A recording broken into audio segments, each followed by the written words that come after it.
শিক্ষিত মানুষ যারা লেখাপড়া করেন, আপনি কি এইটা পড়েননি যে বারবার এই ত্বকে যদি কেউ খুর লাগায়, ব্লেড লাগায়, তাহলে ত্বক নষ্ট হয়ে যায়। 2 নম্বরে আপনার যৌন শক্তি আল্লাহ নষ্ট করে দেয়। দাড়ি কাটলে ত্বক নষ্ট হয়ে যায়, যৌন শক্তি নষ্ট হয়ে যায়। অনেকে বলে দাড়ি কাটলে আমাকে যুবক যুবক লাগে। এই দিকে যে ব্যাটারি ফ্রিজ হয়ে যাচ্ছে ও টের পাচ্ছে।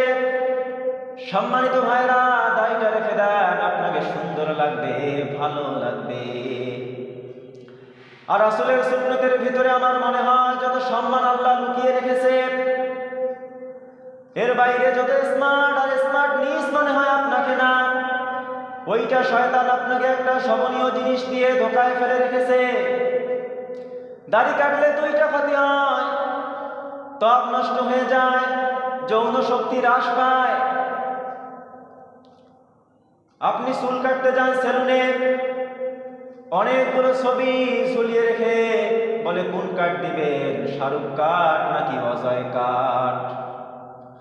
কোনদিন আজ পর্যন্ত আমি দেখিনি কোনো দোকানে লিখিয়ে রেখেছে এখানে সুন্নত অনুযায়ী কাট হয়, বলে এখানে অজয় কাট হয়। এই কাটিং এর সাথে মিলে গেলে জান্নাতের মাঝখানে যাবেন। বলে একটু নিচে নামেন, মোষের দিকে তাকালে রাসূলের সাথে মিলে না, দাড়ির দিকে তাকালে রাসূলের সাথে মিলে না।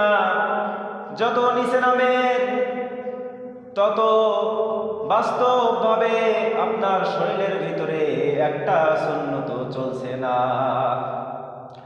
মুহাম্মাদুর রাসূলুল্লাহ রাষ্ট্রের ভিতরে যারা দায়িত্বে আছে, নবীজির সাথে যখন দেখা করতে আসতেন, বিশেষ করে ঈদের দিন, জুমার দিন, বিশেষ বিশেষ দিন নবী আমার জুব্বা গায়ে দিতেন।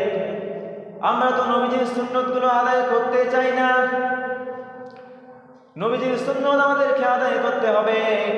নবীজি কিভাবে চুল কেটেছে আমাদেরকে ওইভাবে চুল কাটতে হবে। নবীজি কিভাবে দাড়ি রেখেছে আমাদেরকে ওইভাবে দাড়ি রাখতে হবে। নবীজির জীবন অনুযায়ী নবীজির মাথা থেকে পা পর্যন্ত আমাদেরকে অনুসরণ করে করে চলতে হবে।